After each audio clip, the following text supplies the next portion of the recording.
Good morning Pilipinas, nagbabalik po ang Panahon TV. As promised, narito nga po yung Project No 1 ng DOST. Sisilipin po natin ngayon yung mga lugar na makararanas ng mga pag-ulan. Ayon nga po sa ating chance of rains, ito nga po nakikita natin yung color scale sa aking gawing kanan. Kapag pumapula, ibig sabihin po niya makararanas tayo ng maulang panahon, 70 to 100% chance of rains.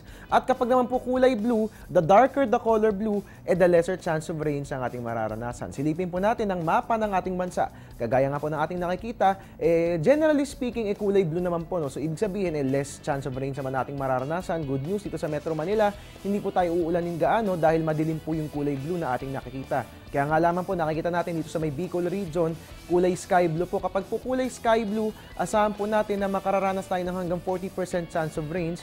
Diyan nga po yan sa Bicol. At ganun din po, dito po yan sa may Hilagang Luzon. No? Asahan po natin na magiging maulan ng panahon. Pero yun naman po idulot po ng northeast monsoon o hanging amihan ko. Kaya't wala tayong dapat alalahanin. Dito po sa Mindanao, makikita po natin medyo paganda na rin po ang lagay ng ating panahon. No? So asahan po natin na magtutuloy-tuloy na nga ang pagbuti sa lagay ng ating weather in the next few days. Lalo pat in the next 3 days, inaasahang magdi-dissipate na nga itong nabanggit na low pressure area.